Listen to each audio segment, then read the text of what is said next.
Ya saudara, kita masih di Sapa Bali Pagi Ruang Psikologi dan kita masih akan membahas tentang grieving pada anak dengan dia ya, Kak Dewayu.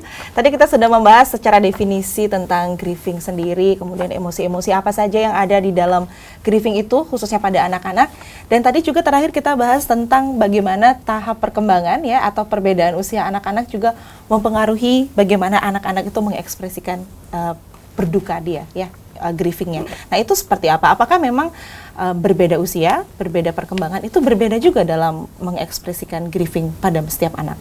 Oke, memang kalau kita lihat setiap tahapan usia itu punya perbedaan dari ekspresi dia dalam grieving atau berduka. Kenapa? Karena kan terkait dengan pemahaman dia terhadap grieving itu sendiri, kemudian bagaimana dia mempersepsikan dirinya di lingkungan. Karena ketika misalnya dia punya pemahaman bahwa orang yang meninggal itu nggak bisa datang lagi, atau ada yang memahami orang yang meninggal penyebabnya apa, itu kan membuat dia kemudian bisa menjadi alasan untuk bagaimana emosi dia muncul gitu. Jadi memang berbeda-beda. Berarti memang selain tahap perkembangan, selain usia, juga kejadiannya, fenomena itu juga mempengaruhi ya. Misalkan tadi yang seperti sudah disebutkan dengan Kak Dewayu, kalau kematian misalkan dengan divorce itu bisa jadi emosinya berbeda ya Kak ya? Bisa jadi berbeda, bisa jadi juga sama. Tergantung bagaimana si anak ini kemudian menghayati kondisi atau kejadian itu. Misalnya begini, seringkali kita mungkin atau orang tua menyepelekan satu kondisi. Misalnya yang meninggal itu binatang.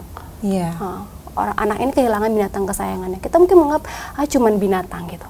Padahal mungkin binatang itu punya nilai yang sangat penting bagi si anak sehingga dia berdukanya lebih hebat, lebih dalam dibandingkan yang meninggal mungkin adalah misalnya siapa orang-orang yang orang dekatnya tapi mungkin tidak punya relasi secara emosi, karena kan mungkin binatang diajak bermain seperti itu. Jadi memang kita sebagai orang dewasa jangan pernah kita menyepelekan atau mengecilkan arti berduka bagi anak. Iya, meskipun itu hanya hewan gitu ya, atau kehilangan mainan mungkin itu juga bisa memunculkan emosi tertentu pada karena anak. Kan kita tidak memahami seberapa signifikan sebenarnya hal ini bagi si anak. Semakin signifikan seseorang, semakin penting nilainya, maka proses berduka ini akan semakin dalam dirasakan oleh seorang anak. Karena memang ya kita kalau misalkan kita bandingkan, misalkan kakek atau nenek dari si anak itu meninggal begitu, mungkin dia berbeda ketika mengekspresikan kesedihannya ketika hewannya yang meninggal gitu. Padahal tidak selalu yang ini lebih sedih begitu ya. Berarti memang berbeda-beda setiap anak. Namun kalau jenis kelamin laki-laki dan perempuan itu juga apakah ada perbedaan tentang ekspresi emosi mereka? Kalau kita bicara ekspresi kan bagaimana dia menampilkan emosinya. Mungkin akan ada sedikit perbedaan tidak hanya dari jenis kelamin tapi dari karakter anak itu sendiri. Ada kan anak-anak yang ekspresif menunjukkan rasanya, apa yang dia rasakan. Misalnya dia seneng, kayaknya ekspresif banget. Dia sedih, misalnya ekspresif dengan menangis. Padahal sebenarnya mungkin untuk yang tidak menangis juga sebenarnya dia merasakan emosi yang dalam gitu. Kadang-kadang kita mungkin seringkali melihat bahwa ketika ada yang berduka kemudian menangisnya keras dibandingkan dengan yang tidak menangis, kita berpikir mungkin yang lebih berduka adalah yang menangis gitu. Padahal balik lagi, setiap orang punya cara mengekspresikan emosinya. Diam, tidak menangis juga bentuk ekspresi emosi sebenarnya. Seperti itu. Jadi nggak bisa kita misalnya menganggap bahwa yang menangis lebih emosi, lebih merasakan kesedihan. Sama juga ketika laki-laki dan perempuan. Kadang-kadang mungkin karena laki-laki biasanya secara culture atau secara tidak boleh nangis, tidak boleh menangis ya. gitu. Jadi kan dia nggak mengekspresikan emosinya lewat tangisan. Mungkin ekspresi perilaku yang lain yang muncul, dan itu yang harus kita pahami. Karena kalau menangis mungkin kita mudah ya kita untuk memahami, oh dia sedang bersedih. Tapi kan ekspresi emosi yang lain yang muncul lewat perilaku itu sering sekali anak tampilkan. Baiklah, nah ekspresi melalui perilaku berarti ketika anak-anak itu berduka atau ketika dia mengekspresikan kedukaannya itu akan ada perilaku lain yang muncul setelah itu? Iya, bisa jadi. Itu kenapa tadi penting bagi kita untuk mendampingi anak dalam proses berduka agar jangan sampai ketika proses berduka ini tidak selesai kemudian jadi masalah dan muncul perilaku di kemudian hari. Iya. Gitu. Jangan sampai itu menjadi negatif begitu ya. Iya. Nah, ini juga yang menarik. Bagi orang tua mungkin agak sedikit kesulitan dalam bagaimana kita memperkenalkan emosi kesedihan ya, utamanya kepada anak. Contoh misalkan anak-anak akan bertanya kenapa ketika ada yang meninggal, yang lain menangis. Nah, itu apakah memang kita perlu menjelaskan itu sedini mungkin atau anak akan mengerti secara sendirinya melalui apa yang dia rasakan? Oke.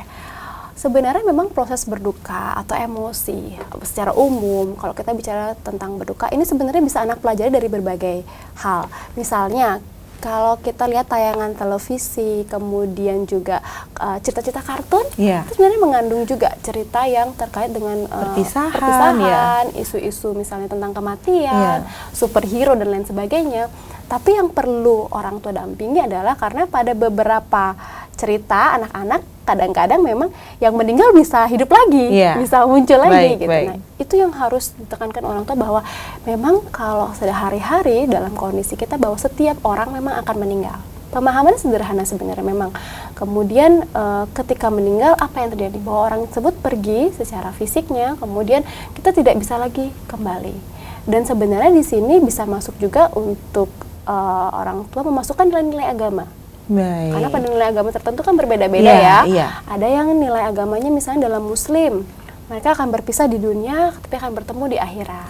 Atau dalam Hindu misalnya apa yang bisa dilakukan untuk misalnya tetap mengenang orang yang meninggal. Jadi memang peran orang tua, orang-orang sekitar untuk mengajari sejak dini itu penting, bahwa memang ada konsep kematian. Ada konsep kematian. Karena memang ada beberapa orang tua yang mungkin skip ya.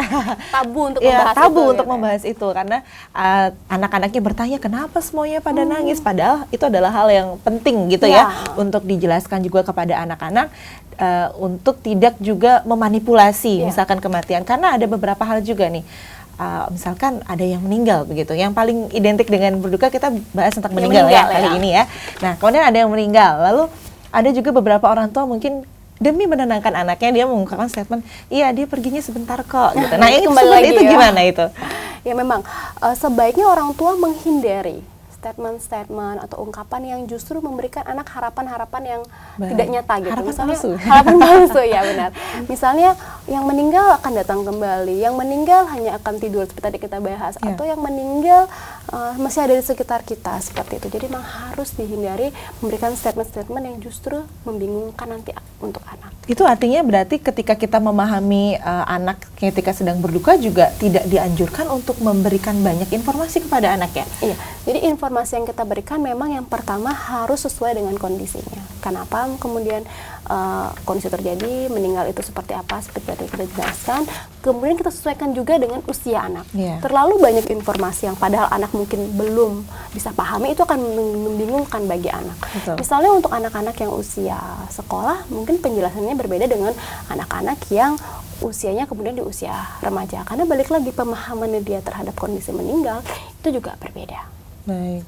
Berarti memang sedini mungkin juga kita harus bisa menerapkan itu, namun kita sesuaikan kembali ya dengan usia dari anak itu. Itu bisa dilatih istilahnya di anak gitu. Baik. Misalnya tadi pengalaman dia untuk kehilangan misalnya binatang atau misalnya kehilangan teman, itu bisa jadi bagian kita mengajari bahwa ya mungkin perasaan itu tidak nyaman, tapi apa yang bisa kamu lakukan untuk lebih positif dalam kondisi tersebut. Misalnya anak-anak ada yang suka gambar, ada suka misalnya menuliskan apa yang dirasakan, atau apa hal-hal yang dia bisa lakukan untuk mengatasi rasa itu. Itu artinya berarti dengan anak dan remaja nih ya, remaja juga berarti memiliki mekanisme cara untuk mengekspresikan grieving itu yang berbeda juga.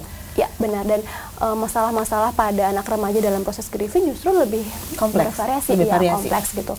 Misalnya ada anak-anak yang ketika menghadapi kondisi grieving, misalnya dia menyalahkan dirinya sendiri, menganggap mungkin apakah hal ini terjadi karena kesalahan yang dilakukan, padahal mungkin tidak terkait dengan hal tersebut. Atau misalnya pada anak remaja juga grieving itu bisa muncul karena dia merasa bahwa sudah memahami bahwa orang yang meninggal tidak akan kembali, jadi dia merasa bahwa nanti ke depannya proses dalam kehidupannya tidak akan bisa didampingi optimal oleh orang yang dia sayangi. Nah, itu muncul dalam bentuk-bentuk perilaku, misalnya menarik diri, kemudian juga bisa jadi nanti berpengaruh pada sekolah. Dan anak-anak yang ketika grieving terjadi tanpa disadari fokusnya menurun karena dia masih memikirkan kondisi tersebut sehingga nilainya turun. Iya, berarti itu mempengaruhi prestasi juga. Bisa jadi memberikan pengaruh pada prestasi anak, atau misalnya kurang tidur. Kita mungkin yang umum gitu ya, sulit tidur. Dan masalah-masalah kesehatan yang pola makan terganggu juga makan yang terganggu, bisa jadi makan lebih banyak atau justru lebih sedikit. Berarti itu berbeda-beda di setiap orang ya? Ada yang makannya lebih banyak, ada yang lebih sedikit.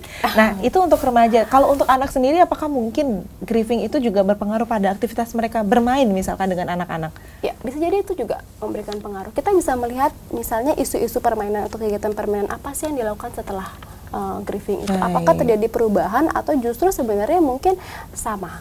Atau misalnya kita melihat frekuensi bermain anak seperti apa? Apakah hal tersebut masih rutin, masih dia bisa menikmati proses permainan atau justru dia tidak nyaman? Itu harus kita lihat juga. Kita harus lihat itu ya, karena memang dari bermainnya juga apakah ada perubahan, memang itu juga tergantung dengan emosi anak pada saat itu ya. Pastinya. Iya, dan pada saat ini juga kita yang biasa kita lihat jika kita berbicara tentang grieving pada anak, mungkin selain kematian orang tua, yang paling dekat biasanya divorce ya.